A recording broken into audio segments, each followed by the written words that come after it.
Sometimes, courage doesn't wear armor.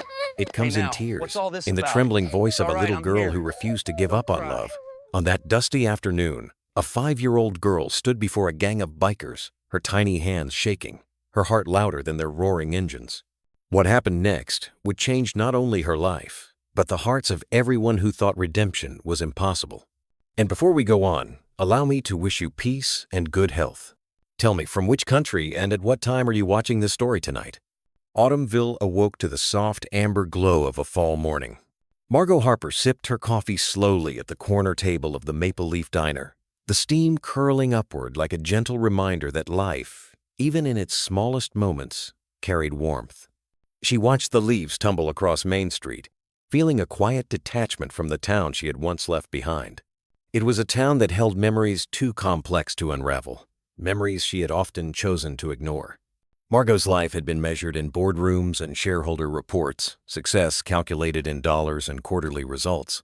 Yet here, surrounded by pumpkin decorations and the faint smell of baked apple pies, she felt the familiar pang of solitude. The townspeople greeted one another with smiles and nods she hadn't mastered over the years, and though she returned gestures politely, the warmth eluded her. It was not dislike that kept her apart, but a habitual barrier constructed from years of ambition and regrets she had yet to reconcile. In the seat opposite, a small notebook lay open, pages filled with careful script, a remnant of Elliot's earlier visit. The boy, with his earnest eyes and mop of unruly hair, had paused outside the diner yesterday, peering curiously through the fogged windows. There was a hint of recognition in those wide eyes, as if he sensed the stories Margot carried silently, the ones she had never shared with anyone. Yet she had not invited him in, not fully. Her instinct was always caution, the kind that demanded solitude over connection. She glanced again at the notebook and noticed a folded photograph, tucked between the pages, a snapshot of her mother, smiling faintly, holding a small girl in a knit sweater. The photograph was old, sepia-toned, and fragile at the edges. Something within her stirred uncomfortably, a tug at a place she had long neglected, the past. Margot set her cup down, feeling the weight of her own reflection in the diner's window, the layered silences of her life pressing against the quiet chatter of locals and clinking of cutlery. The air outside was crisp, carrying the scent of wood smoke and the fading sweetness of autumn. Margot's thoughts wandered to the upcoming Harvest Festival, an annual tradition that the community cherished. She had driven past the town square the day before, noticing stalls being set up, the colors of handcrafted quilts, jars of preserves, and garlands of dried corn husks. Children ran laughing between booths, faces flushed from the morning chill, and she realized how long it had been since she had allowed herself to witness such unbridled joy. Life in Autumnville had moved on while she had pursued accomplishments elsewhere, leaving a quiet void behind, unacknowledged until now. She wondered if it was too late to step back into the fold, to touch the community she had once been a part of, even if only in small gestures. A knock on the diner's glass door brought her attention back to the present. It was Elliot, carrying the same bright curiosity that had lingered yesterday. He entered hesitantly, glancing around as if searching for permission. Margot lifted a hand slightly, and he approached the table cautiously, his small backpack bouncing with each step. "Hi, Mrs. Harper," he said, voice almost a whisper, but deliberate, carrying the weight of his own innocence and the subtle courage of someone who knew they might not be welcome. Margot gave a polite nod. "Good morning, Elliot. Have a seat." He slid into the chair across from her, eyes darting to the photograph she had been staring at, and for a moment, Margot felt the unspoken connection of shared histories and the possibility of healing threads of a story not yet fully told. Elliot opened his notebook, pointing to a rough sketch of the town square. "This is where we found the old mural," he said softly, referencing a mural she had painted decades ago for the community, now faded and weathered, but still discernible to those who remembered. Margot leaned closer, her curiosity piqued despite herself. The sight of her younger brushstrokes stirred a mixture of pride and remorse. She had left so much unfinished, not only on canvas but in the relationships that had shaped her. Elliot's small hands hovered over the drawing, and she noticed the deliberate care in his lines, the way he had captured details she had once poured her heart into. A faint smile tugged at her lips, though she quickly masked it with a sip of coffee. The boy's persistence was gentle yet insistent, like the soft knock of a door left slightly ajar, inviting her to step through. Margot's thoughts drifted back to her mother, to the Sunday mornings they had spent baking bread in a kitchen filled with sunlight and the smell of yeast and cinnamon. Those moments, once vivid, had become almost mythical in her memory, obscured by ambition and the drive to excel. She remembered the quiet conversations by the fireplace, the simple gestures of love that had shaped her early years, gestures she had taken for granted and now understood too late. Elliot's presence was a bridge to those days, a reminder that connection could exist even when the world seemed to demand distance. She found herself wondering whether she could reclaim some part of that warmth, whether the townspeople and perhaps her own family might still welcome her back into a circle she had left too abruptly. As the morning wore on, Margot and Elliot discussed the mural's restoration, the upcoming festival, and small ways she might contribute without drawing undue attention. Her mind, usually occupied with meetings and deadlines, now wandered freely among ideas that had nothing to do with profit or prestige, but everything to do with community and care. Elliot's enthusiasm was contagious, his belief in her ability to reconnect both humbling and motivating. A subtle shift began in Margot, almost imperceptible yet undeniable, a softening of barriers, a curiosity that bridged the gap between solitude and belonging. She glanced out the window again, noticing how the leaves danced along the cobblestones, as if mirroring the tentative steps she was beginning to take toward mending what she had long left broken. By midday, the diner had filled with a steady hum of familiar chatter.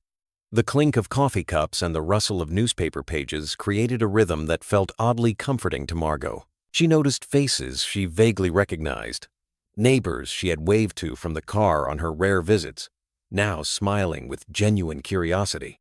It struck her that these simple gestures, long overlooked, carried more meaning than any accolade or promotion she had ever earned. Elliot's voice drew her back to their shared focus.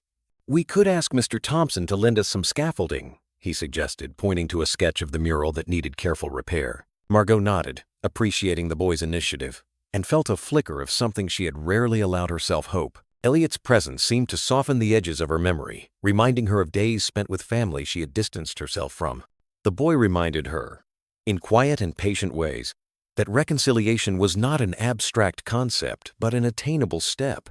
As they gathered their notes and made plans, Margot caught a glimpse of her reflection in the diner window once more. The woman staring back was no longer just the corporate executive hardened by years of pursuit and regret. She was someone capable of noticing the subtle beauty in a child's curiosity, in the falling leaves, in a community that had not forgotten her. She realized that the distance she had maintained was not only physical but emotional, a barrier she could begin to dismantle if she allowed herself to feel again. Outside, the afternoon sun cast long shadows over Main Street, and the sounds of laughter and chatter from the Harvest Festival preparation filled the air.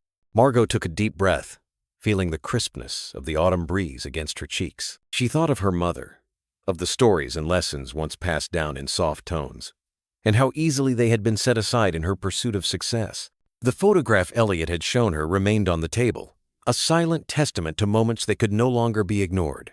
She felt a warmth, subtle but persistent, growing in her chest, a mixture of nostalgia, regret, and a tentative optimism that she could begin repairing what had been left unattended for far too long. Elliot spoke again, this time more softly, almost shyly. "I think people will really like seeing it again, Mrs. Harper. The mural, I mean. It's kind of like remembering good things that almost got lost." His words struck a chord, the innocence of his perspective cutting through the layers of pride and guilt Margot had carried. She smiled, a little awkwardly, acknowledging the truth in his observation. "You're right, Elliot. Sometimes we forget what's really important," she admitted. It was the first time she had voiced such a sentiment aloud in years, and the sound of it felt foreign yet freeing. As the afternoon progressed, Margot and Elliot walked through the quiet streets, pointing out areas that would need attention for the festival. The simple act of sharing plans, discussing logistics, and imagining the community's reaction brought a sense of connection she had long avoided. She noticed the small ways people greeted her, a nod, a wave, a smile, and realized she had underestimated the enduring power of human kindness. Each interaction, each acknowledgement of her presence, chipped away at the emotional walls she had built so carefully. And while the task ahead was practical, restoring a mural, participating in a festival, it symbolized something far greater. A step toward mending relationships, rekindling empathy, and embracing the possibilities of familial and communal bonds. Evening settled over Autumnville, painting the town in warm golden hues. The diner had emptied, leaving only the soft echo of footsteps and a faint scent of coffee lingering in the air. Margot lingered at the table, glancing at the photograph and then at Elliot, who had returned to his sketches. A profound realization settled over her. The boy, unwittingly, had opened a door she had thought permanently closed. Her past, her family, and the town itself were not adversaries but invitations, gentle nudges toward reconciliation, understanding, and the quiet work of healing. She felt the stirrings of a promise, not made in grand gestures, but in small, deliberate steps. A phone call to her sister, a shared meal with neighbors, a touch of paint on an old mural, and, most importantly, an openness to love and connection she had long withheld. As they packed up for the day, Elliot hesitated by the door. "See you tomorrow, Mrs. Harper?" he asked, a hopeful lilt in his voice. Margot nodded, and for the first time in years, she felt a true sense of anticipation for what tomorrow might bring. She realized that in allowing herself to step forward, to engage with a child's curiosity and a community's embrace, she was beginning a journey not only of restitution but of rediscovery, a journey toward warmth, understanding, and the undeniable strength of family. The following morning, Margot awoke to the gentle hum of the town stirring outside her window. Sunlight streamed through the lace curtains, illuminating the familiar oak floors of her Autumnville home. She lingered in the quiet, savoring the comfort of routine, the soft creak of the rocking chair in the corner, the distant chiming of the church bells, and the faint aroma of pancakes from the diner down the street. There was a calmness here, a stark contrast to the relentless pace of the corporate world she had left behind. Yet beneath that calmness, Margot felt a flicker of unease, a quiet anticipation. Yesterday's encounter with Elliot had awakened something dormant, something that carried both promise and uncertainty. By mid-morning, Margot made her way to the diner, the crisp autumn air brushing against her cheeks. The streets were alive with preparations for the Harvest Festival. Hay bales stacked outside storefronts, pumpkins carefully arranged along sidewalks, and children running about in tiny costumes, their laughter echoing across Main Street. It was in this familiar bustle that Margot found a sense of belonging she hadn't realized she missed. The diner, with its worn wooden booths and clinking cutlery, felt like an anchor, grounding her in a world she had long neglected. As she entered, she spotted Elliot at their usual table, sketching the mural with meticulous care, his brow furrowed in concentration. "Good morning, Mrs. Harper," he greeted, his voice bright with enthusiasm. Margot smiled, a warmth spreading through her chest. "Morning, Elliot. Ready for today's work?" she asked, her tone carrying a newfound lightness.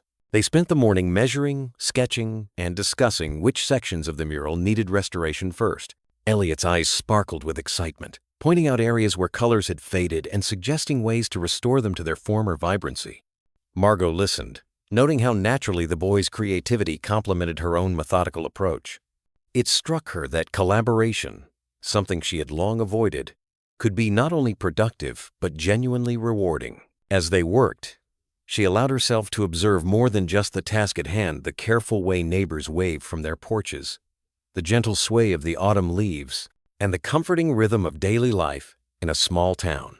Each detail seemed imbued with meaning, a reminder that the world held beauty even in its simplest moments. During a short break, Margot sipped her coffee and watched as Elliot carefully traced a faded section of the mural. She noticed the boy's hands trembled slightly with effort, a subtle imperfection that made his dedication all the more admirable. "You're really good at this," she said quietly, watching him concentrate. Elliot looked up, a shy smile on his face. "Thanks, Mrs. Harper. I want it to look like it used to. People will remember the old days, maybe even smile again." His words settled over her like a gentle blanket, evoking memories of laughter, filled evenings at home, the smell of apple pie, and stories told by her mother by the fireplace. It was a memory she hadn't revisited in years, a tender connection she had buried beneath ambition and pride.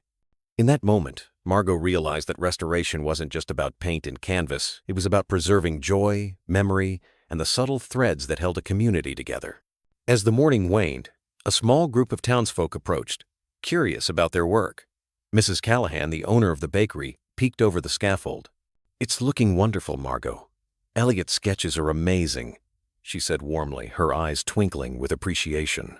Margot felt a blush rise to her cheeks, unused to such genuine praise outside of professional achievement. "Thank you," she murmured, realizing that recognition in this context felt far richer than any corporate accolade. The villagers' encouragement was not just validation, it was connection, a subtle weaving together of trust and mutual respect that she hadn't felt in decades. Elliot's pride mirrored her own quiet satisfaction, and she understood that this project, seemingly simple, was becoming a bridge not only to the mural's past glory, but to her own fractured ties with family and community. By late afternoon, the sun dipped low, casting golden rays across the town square. Margot paused to stretch, leaning against the scaffolding, and glanced at Elliot, who was carefully shading in delicate details. "You know, Elliot," she began softly, "I never realized how much history we have in these streets, in these murals." The boy nodded, eyes bright with understanding. "Sometimes people forget, but if we take care, people remember the good parts, the smiles, the stories." Margot's heart tightened with emotion, a mixture of nostalgia and regret. She had spent years chasing progress and accolades, often at the cost of meaningful connection. Now, watching Elliot, she saw a path forward, a chance to honor the past, repair the present, and perhaps embrace a future she had long neglected. As the day wore on, the crisp autumn light softened, bathing the mural in a warm golden glow. Margot found herself absorbed not just in the restoration, but in the rhythm of shared purpose. Elliot's small voice occasionally cut through the quiet, offering ideas or pointing out mistakes she hadn't noticed. "Maybe this part here needs a little more orange," he suggested, eyes keen with observation. She nodded, impressed by his attention to detail. "Good eye, Elliot," she said, her voice gentle. "I'd have missed that if you hadn't pointed it out." There was a humility and collaboration that she had not experienced in boardrooms filled with power plays and deadlines, an honesty, a simplicity that resonated deeply. Later, as they stepped back to examine the mural from a distance, a folded piece of paper fell from the scaffolding. Margot picked it up and recognized the handwriting immediately. It was her sister's, Eleanor, long estranged. The letter was brief, almost hesitant, but the words struck her like a sudden gust of wind. "Margot, I've heard about your work on the mural. I remember how we used to dream about this town together. I hope you'll forgive the years I've stayed away." Her fingers trembled as she read and reread the lines. Memories flooded back: childhood laughter, shared secrets, the warmth of a family bond that had once been unshakable. She felt a pang of regret, realizing how much time had been lost to pride, resentment, and the busyness of life. Elliot noticed the change in her expression and asked softly, "Is everything okay, Mrs. Harper?" She looked down at him, suddenly aware of the weight of the moment. "Yes, Elliot, it's just a reminder of what matters," she replied, voice catching slightly. In that instant, she understood that restoration was not only about paint or murals, it was about mending relationships, embracing vulnerability, and acknowledging the threads of love that had been frayed but never fully broken. The boy's earnest presence and her sister's unexpected message intertwined, stirring a longing to act, to reconnect, to repair the invisible fractures in her life. Evening descended, casting long shadows across the square. The harvest festival preparations were winding down, and Margot lingered, absorbing the sights and smells, the scent of caramel apples from the bakery, the gentle laughter of children chasing each other among hay bales, the distant strum of a guitar from the town square stage. She thought about the choices she had made, the walls she had built around her heart, and the years spent chasing achievement at the expense of connection. Now, she had a chance, a tangible opportunity to rewrite the next chapter, to reach out, to forgive, to open her heart again. As she packed up her tools, Margot noticed a small figure lingering near the edge of the square. A young girl, no older than 10, watched them with wide, curious eyes. In her hands, she clutched an old photograph, slightly frayed at the edges. The image showed Margot as a child, laughing beside a woman whose face she immediately recognized: her mother, long gone. The girl approached cautiously, offering the photo with both hands. "Are you Margot Harper?" she asked, voice soft but insistent. "My grandma told me to find you. She said you should see this." Margot took the photograph, her breath catching. Recognition, memory, and a profound sense of responsibility collided within her. She realized that the past she had tried to leave behind was now reaching out, demanding acknowledgement, and offering the possibility of reconciliation. Margot's hands shook slightly as she held the photo, the weight of years and missed moments pressing upon her. She glanced at Elliot, who gave her a small, reassuring smile, and then back at the photograph, understanding that this moment would mark the turning point. She had been waiting for an invitation to embrace her family, her community, and the forgotten fragments of her own heart. The autumn wind rustled the trees, carrying the scent of fallen leaves and the promise of change, as Margot whispered to herself, "It's time to make things right." The morning light spilled over Willow Creek, illuminating the small town with a gentle glow. Margot stepped out of her cozy apartment above the bakery, inhaling the crisp autumn air. The scent of freshly baked cinnamon rolls mingled with the earthy aroma of fallen leaves. She felt a nervous anticipation, her heart caught between the comfort of routine and the pull of the unexpected connection she had felt the day before. The photograph the young girl had handed her still rested carefully in her bag, as if it were a fragile key to unlock a past she had long tried to ignore. Elliot bounded toward her from the corner of the street, waving energetically. "Mrs. Harper! The mural's all set for the festival! You're gonna love how it looks in the morning light!" His enthusiasm was infectious, and Margot found herself smiling despite the swirling mix of emotions. She nodded, adjusting her scarf. "Thank you, Elliot. I think it's going to be perfect." Perfect, she mused, not just for the mural, but for the chance to make amends, to reconnect with those she had lost over the years. Later, at the town square, Margot carefully unfolded the photograph once more. The young girl, whose name she had learned was Clara, lingered nearby, watching her with curious eyes. The image captured a moment Margot hadn't thought about in decades, herself as a little girl, arms wrapped around her mother's waist, both of them laughing under the autumn Sunday. The memory tugged at something deep inside her, a mixture of warmth and regret. "Clara," she said gently, This is my mom." The girl's eyes widened, sensing the weight in Margot's voice. "She told me you'd want to see it," Clara said softly, almost reverently. As the festival preparations continued around them, Margot's thoughts turned to her sister Eleanor. She remembered the brief note, the hesitant words that had reached her after so many years.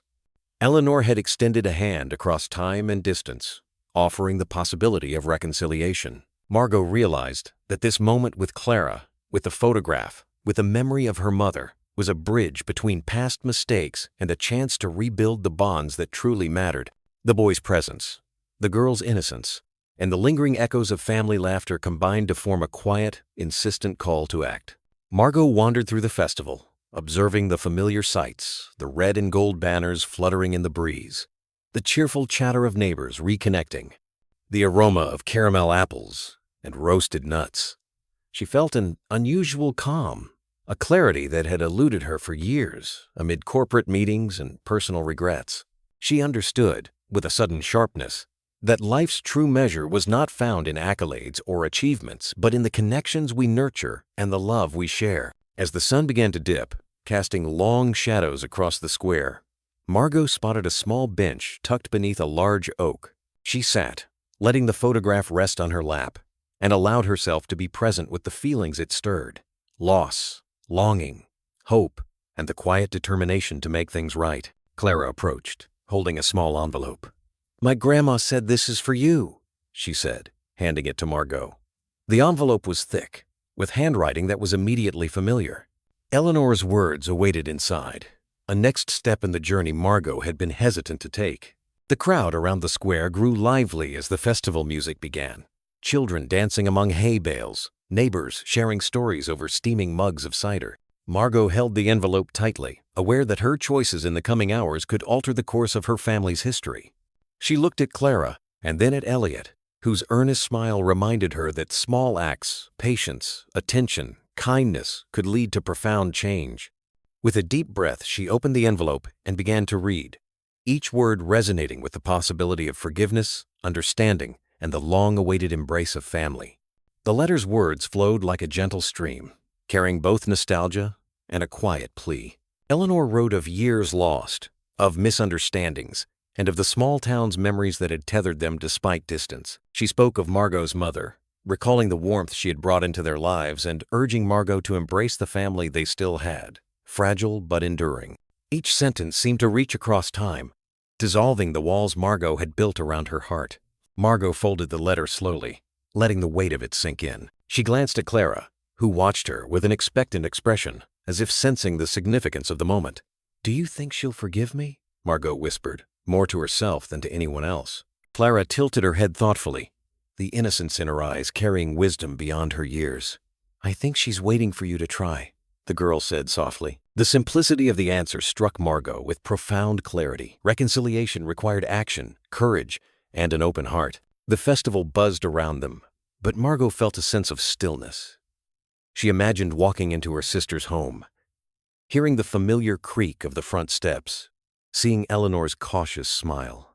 She thought of the years of silence, the missed birthdays, the unsent letters, and the countless coffee cups shared in quiet solitude. Yet there was hope. A hope tethered not to grand gestures, but to small, deliberate acts of care. A shared meal, a remembered story, a hand held in support. Elliot ran up again, his cheeks flushed with excitement. "Mrs. Harper! The mural looks amazing in the sunset. Everyone's talking about it." Margot allowed herself a small laugh, feeling lighter than she had in years. The mural wasn't just paint on a wall. It was a symbol of beginnings, a testament to the town's enduring spirit, and, in her own way, a reflection of her own potential to rebuild bridges she had once let crumble. As she lingered near the oak bench, Margot reflected on her journey so far. The photograph, Clara's innocence, the festival's energy, and Eleanor's heartfelt letter intertwined in her mind, forming a tapestry of memories and possibilities. She realized that the courage to reach out, to mend, and to forgive was itself a gift, one that could ripple outward, touching not just her own family but the broader community around her. The sun dipped lower, painting the sky in hues of amber and rose, and Margot felt a quiet resolve settle over her. She would visit Eleanor the next day. She would speak from the heart, without excuses or defensiveness, letting the love they once shared guide her words. The path would not be easy, but it was a path worth taking. She thought of her mother's laughter, Clara's gentle encouragement, and the town's embrace, realizing that the warmth of human connection could heal even decades of distance. As the festival lights twinkled on, Margot stood, clutching the letter to her chest. She caught sight of a familiar face, Mr. Grayson, the elderly diner owner, who had known her since childhood.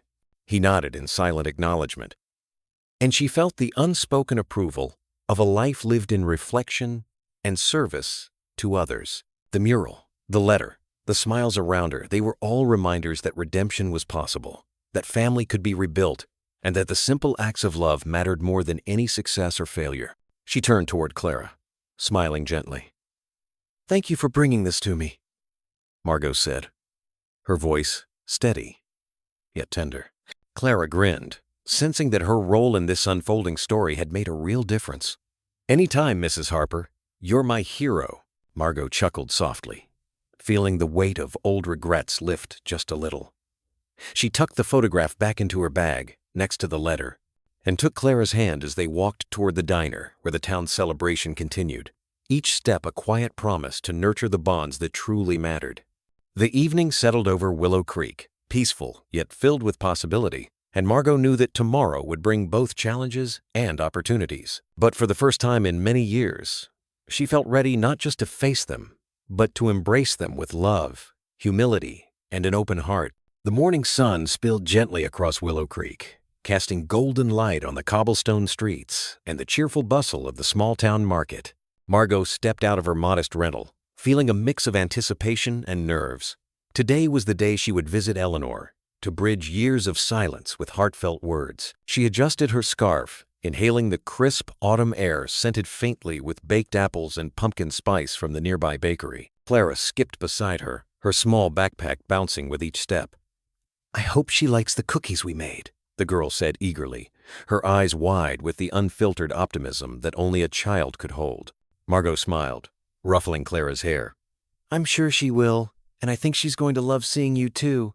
The innocence in Clara's words reminded Margot of what truly mattered: honesty, connection, and the courage to show care, even after years of estrangement. The Harper family home came into view, its white paint slightly faded but with flowers in the window boxes that had clearly been tended to with care. Margot's heart quickened as she approached the familiar front porch, where Eleanor now stood framed by the warm light of morning. Eleanor's eyes, once sharp with judgment and guarded resentment, softened as she recognized her sister. The years melted away in a single look, leaving only the fragile hope of reconciliation. Inside, the house smelled of vanilla and old wood, a comforting combination that transported Margot back to her childhood. They sat at the kitchen table, a space that had witnessed countless family breakfasts, laughter, and sometimes quiet disagreements. Eleanor's hands rested on the table, steady but betraying the tremor of anticipation. Margot placed the letter gently in front of her. "I received this yesterday," she began, voice calm yet filled with emotion. "I've thought about every word, and I want to start making things right." Eleanor picked up the letter, her eyes tracing the familiar handwriting, letting memories flood her mind. Margot watched carefully, noticing the subtle shifts in expression, the softening of the jaw, the moistening of her sister's eyes, the small nods that signaled recognition and readiness to listen. They spoke slowly, deliberately, each word chosen to acknowledge pain, admit past mistakes, and express a desire for understanding rather than blame. Clara, sensing the gravity of the moment, perched on a chair nearby and quietly played with her bracelet, occasionally glancing up with a reassuring smile. "You two look like my favorite story," she murmured. Eleanor laughed softly, the sound fragile but genuine. "Then let's make sure it has a happy ending," she replied. The warmth of the interaction was palpable, a delicate weaving of past regrets into a tapestry of renewed connection. Meanwhile, the town outside continued its morning rhythm. Shopkeepers arranged produce in the stalls. The church bells rang in the distance, and the golden leaves rustled gently along the sidewalks. Margot realized that life, with all its small routines, carried opportunities for grace and repair if one only noticed them. Every ordinary moment became a chance to rebuild trust, nurture love, and let go of the heavy weight of old grudges. As the conversation progressed, Margot and Eleanor began to reminisce about shared childhood adventures, forgotten traditions, and moments that had once bonded them. They laughed at old stories, sometimes paused to reflect on what they had lost, and occasionally fell silent, letting the presence of each other fill the room. The tension that had shadowed their reunion gradually gave way to something gentler, warmer, a tentative bridge connecting hearts long separated. By mid-morning, Eleanor suggested a walk to the park, a place both sisters had frequented in their youth. The sunlight filtered through the oak trees, casting dancing shadows on the path. Margot noticed how familiar yet different everything felt. The same park, the same swings, but now layered with years of experience, regret, and newfound determination. They walked slowly, sharing memories and stories, with Clara skipping ahead, occasionally turning to grin and wave. The rhythm of their footsteps and laughter began to stitch together the loose threads of family bonds that had frayed long ago. Just as they approached the old oak at the park's edge, a figure emerged from the shadows, someone from Margot's past, holding news that could either strengthen their reconciliation or reopen long-buried wounds. The figure stepping from the shadows was familiar, yet unexpected, causing Margot's heart to skip a beat. It was Daniel, an old friend who had once been entwined in the tangled web of past mistakes. His presence here, in this serene park filled with autumn leaves and children's laughter, was startling yet strangely comforting. He approached slowly, a tentative smile on his face, hands in his pockets as if unsure whether to offer a handshake or a hug. Eleanor, sensing the sudden shift in tension, tightened her grip on Margot's arm, her eyes questioning but open. Margot swallowed hard, the memories flooding back the arguments, the misunderstandings, the moments she had wished to rewrite. Yet seeing him now, older, quieter, carrying a mixture of apology and hope, stirred something she hadn't expected. The realization that forgiveness could extend beyond family, that repairing the past sometimes meant embracing those who had once hurt her. Daniel spoke softly, recounting events with humility, admitting mistakes, and offering clarity on things Margot had long wondered about. Clara, ever perceptive, tugged at Margot's sleeve and whispered, "It's okay, Mom. It's like everyone's here now." Margot glanced at her daughter, then at Eleanor, and finally at Daniel, feeling the invisible threads of connection pull taut, weaving a new tapestry of trust and understanding. They walked together along the winding path, sharing stories, laughter, and moments of quiet reflection, the autumn breeze carrying a sense of renewal. Margot realized that life had a way of presenting second chances, often when least expected, and that embracing them required courage, patience, and the willingness to let go of lingering resentment.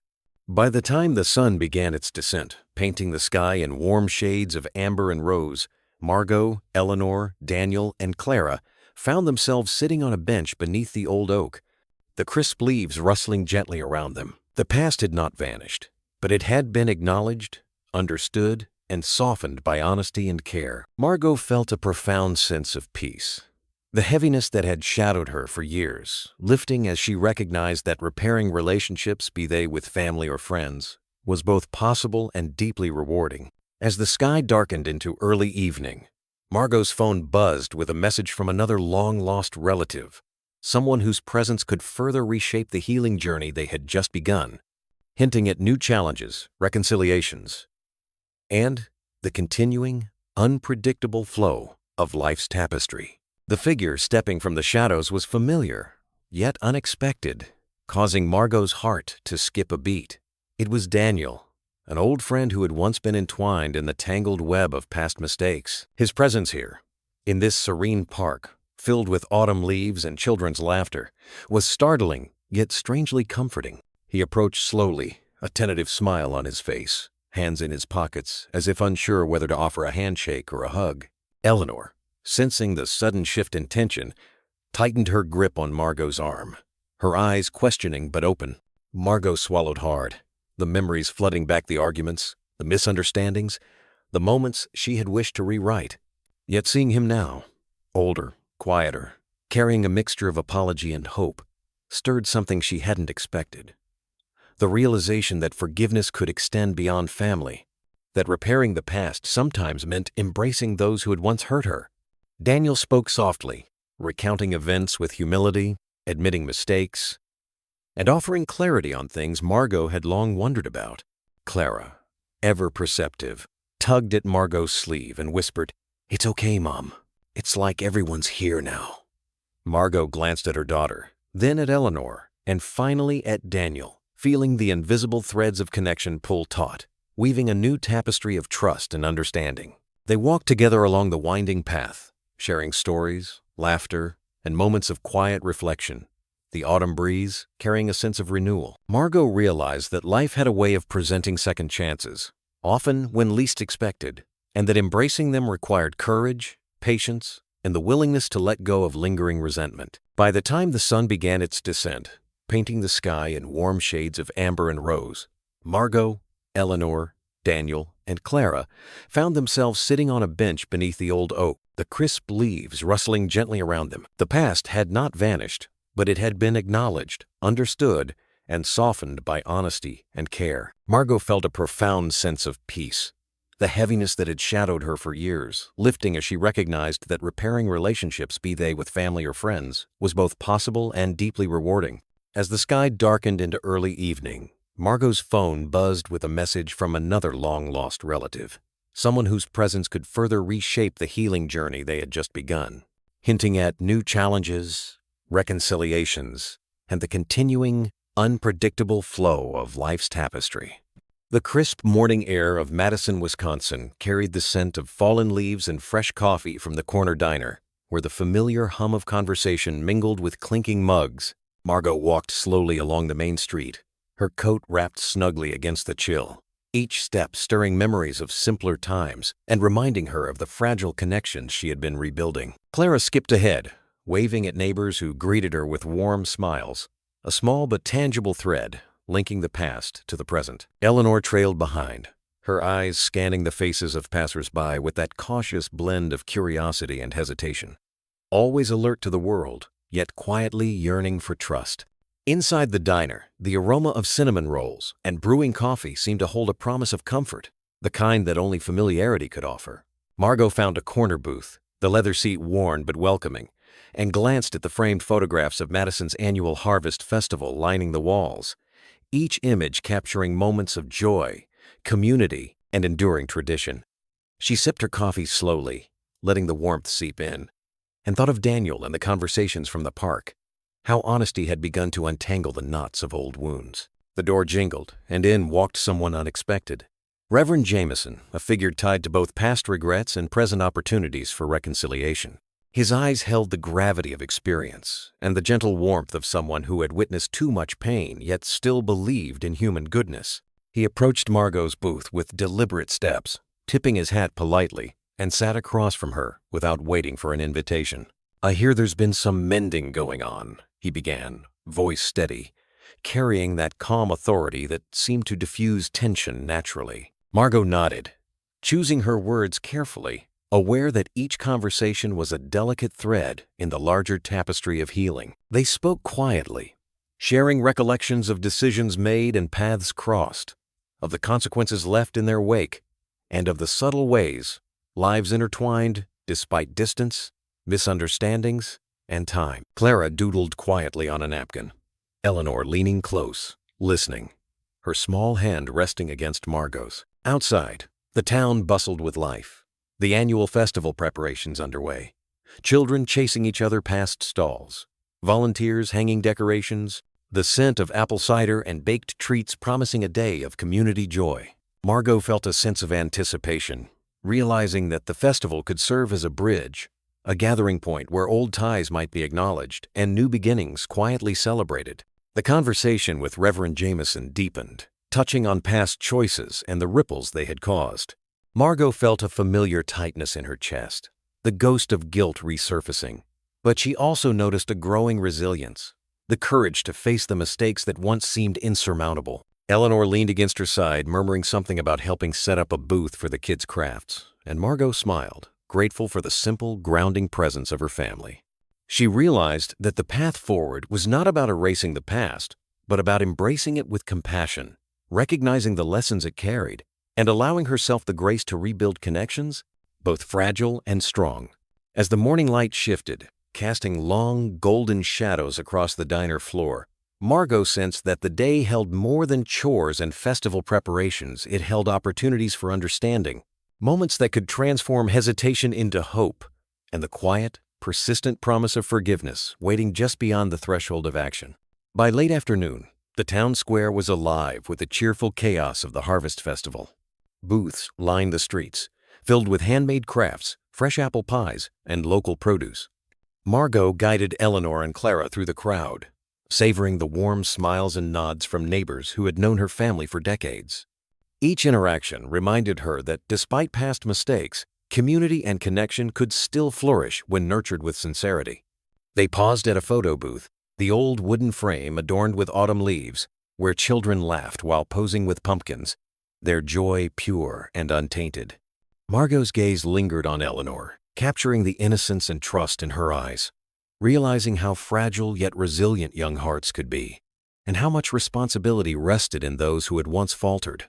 Reverend Jameson appeared at her side, handing her a small stack of letters collected from townsfolk who had heard of her efforts to make amends. Each note carried gratitude, encouragement, or memories shared, weaving a quiet narrative of redemption that Margot had never anticipated. She read one aloud, her voice soft but steady, sharing with Eleanor and Clara the heartfelt words that reflected community support and personal growth. The simple act of voicing these letters brought tears to her eyes, not of sorrow, but of release and recognition. It was a tangible affirmation that change, however delayed, could ripple outward, touching lives in ways she had never imagined. As evening approached, the festival lights twinkled like stars fallen to the earth, and the scent of roasted corn mingled with apple cider carried by the cool breeze. Margot felt a profound sense of presence, the kind that only comes when one is fully awake to both the beauty and the responsibility of life. Clara tugged at her sleeve, eager to join a pumpkin painting contest, and Eleanor pointed excitedly toward a carousel, slowly turning, music floating across the square. Margot allowed herself to be drawn into the moment, her heart warming at the laughter, the gentle chaos, and the subtle affirmations of trust rebuilding itself. Later, they gathered near the town fountain, where families sat on blankets, sharing snacks and stories. A familiar photograph fell from Margot's coat pocket, a relic from years past showing her younger self with a now distant relative. She traced the edges with her fingers, feeling the weight of time and mistakes, but also a newfound clarity. The day had been filled with ordinary acts, sharing food, helping children, listening to neighbors, but it had culminated in an extraordinary sense of reconciliation, the quiet kind that could reshape lives. Margot realized that redemption did not arrive in grand gestures alone. It arrived in the patient, consistent acts of love, acknowledgement, and courage to face the past. As the festival wound down, Reverend Jameson approached again, offering a gentle nod of encouragement. Margot understood that the steps she had taken today were only the beginning, but they were steps firmly planted in sincerity. She watched Eleanor and Clara running ahead to join friends by the carousel, their laughter a melody she had longed to hear uninterrupted. Margot took a deep breath, allowing herself to feel the full weight and lightness of the moment simultaneously. The past was acknowledged, the present embraced, and the future, though uncertain, held promise. Tonight, she thought, she would sleep with a heart lighter than it had been in decades, knowing that the path of redemption and the strength of family ties was not a solitary journey but one shared, nurtured, and returned in countless small, meaningful ways. And in that shared presence, the quiet, persistent hope of tomorrow glimmered like the festival lights against the darkening Wisconsin sky. The morning after the Harvest Festival, Margot walked through her garden in Cedar Grove, the crisp air carrying hints of frost. Sunlight spilled over the rooftops, and the scent of coffee drifted from the nearby diner. Yesterday's laughter of Eleanor and Clara lingered in her mind, a gentle reminder of the trust she had promised to protect. Today, she felt both the weight and thrill of responsibility, aware that every small choice mattered. At the diner, Margot joined Reverend Jameson and a few community members. The conversation was warm, filled with stories of simple acts shaping character. Margot shared a memory from her childhood, her voice steady but vulnerable, reflecting on choices she wished she had made differently. Eleanor sipped her hot chocolate, wide-eyed, absorbing the meaning without fully understanding, sensing the care behind Margot's words. After breakfast, they walked past wreath-adorned buildings toward the community center, observing neighbors exchanging pies and children carrying treats. When Clara spotted a lost kitten near the fountain, Margot guided her hands gently, teaching patience and care. The small act symbolized her own journey. Tending to what was fragile could restore balance in ways both seen and unseen. Later, at the library, a package awaited Margot letters and photographs from relatives and old friends, preserving moments of joy, hardship, and connection. Each image stirred guilt, nostalgia, gratitude, and determination to honor the relationships she still had. Eleanor leaned against her side, curious, and Margot explained quietly, bridging memory and lesson, experience and hope. By afternoon, gray skies hinted at winter's approach. Margot watched the girls join neighborhood children building a snow fort. She felt the chill but also a deep warmth, realizing redemption and family were ongoing, nurtured through attention, empathy, and shared laughter. Every small act rippled outward, shaping not only her story but the lives of those she loved most. As dusk settled over Cedar Grove, Margot lingered near the frozen fountain, watching Eleanor and Clara laugh with the other children, their cheeks rosy from the cold. A quiet sense of fulfillment washed over her. This town, this little patch of life, had become a mirror of the family she had longed for and nearly lost. Reverend Jameson approached, his warm smile acknowledging the subtle transformation Margot herself felt but could hardly define in words. Inside her home, Margot sorted through the letters and photographs from earlier, tracing familiar handwriting with a tender touch. Each note was a thread connecting her past mistakes to the lessons she now carried forward. She paused on one photograph of her younger self with her late sister, and for the first time, allowed a small, honest smile. There was no need for grand gestures. Each thoughtful choice, each gentle word exchanged today, was proof that she was rewriting the story she had once left incomplete. Later that evening, after dinner with the children recounting the day's adventures, Margot noticed a small envelope tucked under the living room door. Inside, a note from Clara read simply, Thank you for teaching me how to care. You make Cedar Grove feel like home." Margot's eyes brimmed with tears, a blend of pride and relief. In that quiet moment, she realized that redemption did not always roar it, whispered in small victories, in trust earned and nurtured, in love given without expectation. As the night deepened and the lights of the town glimmered like fireflies, Margot tucked the girls into bed, lingering for a moment to watch them sleep. Their peaceful faces reflected the warmth and connection she had worked so hard to rebuild. Stepping to the window, she looked out over the snowy streets, the flicker of lanterns from the festival still glowing faintly.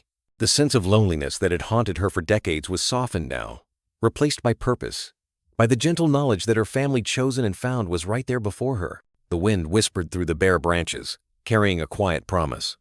The path to forgiveness and belonging was not a single moment, but a lifetime of small, intentional acts. Margot closed her eyes, letting the calm settle over her, ready to meet whatever tomorrow would bring with an open heart, knowing that the ties she had rebuilt could never be broken so long as she nurtured them each day. Morning sunlight warmed Margot's small Cedar Grove home as she sipped her coffee, savoring the calm before her daughters awoke.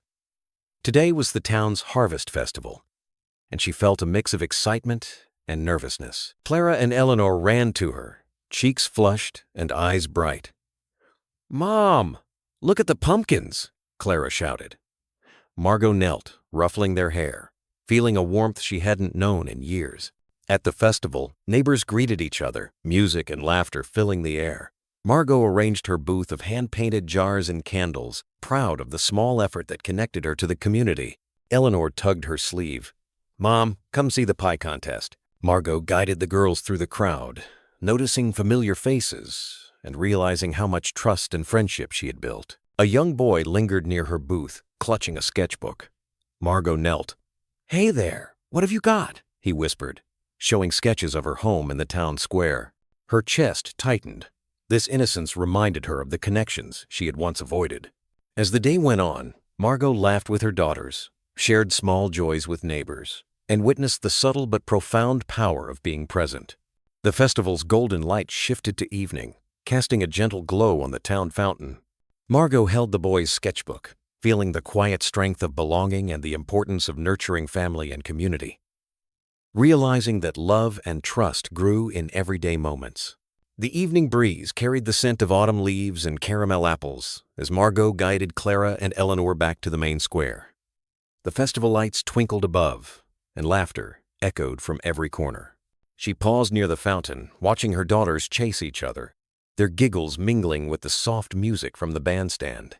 Her heart swelled in a way she hadn't felt in years, the emptiness she once carried melting in the warmth of these small shared joys. A familiar face approached Tom Reynolds, the local librarian who had once gently nudged her toward community events. "Margot, you're glowing today," he said with a grin. "Seems like Cedar Grove has claimed you for good." She smiled, a little shyly. "I think I finally started to see what matters." He nodded knowingly, his eyes reflecting quiet pride. The young boy from earlier reappeared, holding his sketchbook tightly. "I drew more of your booth," he said, voice small but earnest. Margot knelt to his level, her fingers brushing the paper. The sketches captured every little detail, the jars, the autumn wreaths, the smiling faces of festival-goers. For a moment, she felt tears prick her eyes. In his drawings, she saw the life she had almost missed, the connections she had neglected for so long, now vibrant and alive. Clara tugged at her mother's sleeve. "Mom, can we go see the fireworks?" Margot nodded, taking both girls' hands. They found a spot on the grassy hill overlooking the town square, the festival lights reflecting in the nearby pond. The first firework burst in the sky, brilliant reds and golds painting the night. Eleanor whispered, "This is perfect." Margot's heart ached with joy, the culmination of years of isolation dissolving into these precious, shared moments. As fireworks continued, Margot reflected on the journey that had brought her here, the mistakes, the regrets, and the quiet moments of redemption. The photo tucked in her purse reminded her of past fractures.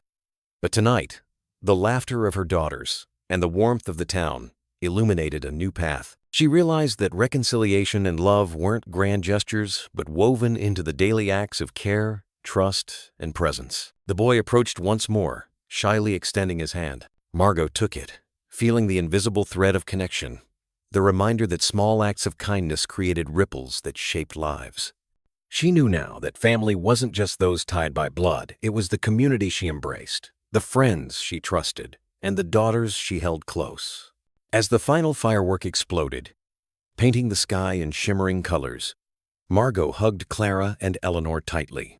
The night air was crisp, the festival fading around them, but the warmth in her heart was enduring. She had rediscovered joy, the strength of family bonds, and the beauty of everyday kindness. And as they walked home under the starlit sky, Margot whispered softly, "This is what matters.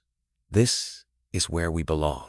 The morning sun spilled over Cedar Grove, warming the streets and little houses tucked between maples and elms. Margot moved through her kitchen, the scent of cinnamon rolls and coffee filling the air, a small comfort after so many years of solitude. Clara and Eleanor whispered excitedly from the staircase, their laughter spilling down like wind chimes. Today was the Harvest Festival, a celebration not just of autumn, but of how far they had come together. Margot paused, breathing deeply, feeling the warmth of family settle around her. Outside, the town square was alive with color. Booths lined the streets, children ran with painted faces, neighbors waved warmly.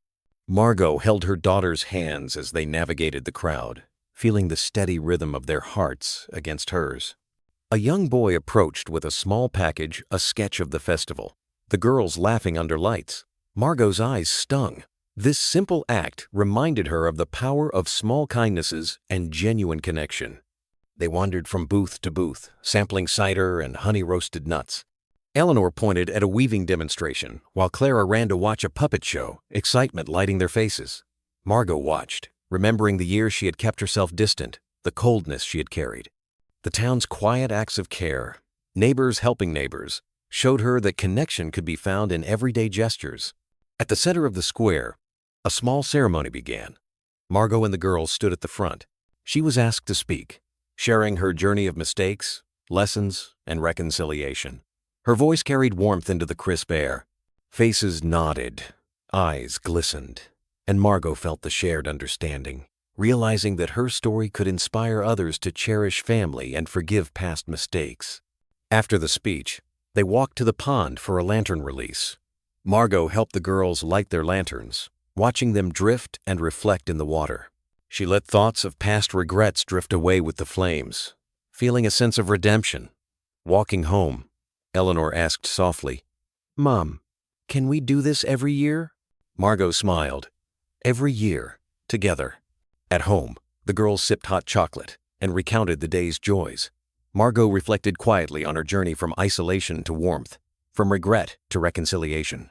The photograph, the small acts of kindness, and the community support had brought her here, to a home full of laughter and love. Sitting at the table, she felt a profound peace, knowing life's true treasures were connection, forgiveness, and shared moments. Night settled over Cedar Grove, wrapping them in quiet warmth and the promise that love, once found and nurtured, would endure. As the autumn sun bathed Cedar Grove in golden light, Margot sat on her porch, a warm cup of cider in hand, listening to the laughter of children playing down the street. The town that had once felt distant now wrapped her in quiet comfort, and beside her, her daughters shared stories and smiles that filled the air with simple joy. She reflected on the journey that had brought her here, the moments of hesitation, the small acts of kindness, the courage to forgive herself and others, and felt a peace that had once seemed impossible. Each shared meal, each friendly greeting, and even the gentle rustle of leaves in the town square reminded her that love and connection are built in small, consistent ways, quietly shaping lives. Margot realized that family extends beyond bloodlines. It thrives on care, presence, and patience. Like the soft glow of a porch light guiding someone home on a chilly evening, the little acts of generosity she had received and now returned could illuminate paths for others, showing that everyone deserves belonging and affection. She thought of the oak tree in the square, its roots deep and enduring, sheltering generations, much like the lasting impact of kindness and compassion in our own lives. So, as you sip your coffee, watch the leaves fall, or share a quiet moment with someone dear, remember that small gestures of love can change hearts. Forgiveness opens doors to healing, and happiness grows when we live for others. If this story touched your heart, leave a 1 in the comments, or a 0 if you have thoughts to share. Let it inspire you to cherish your family, reach out to neighbors, and embrace the simple ways we can make life brighter. Just like a warm meal or a gentle smile, even the smallest act of care can leave a lasting mark on the soul.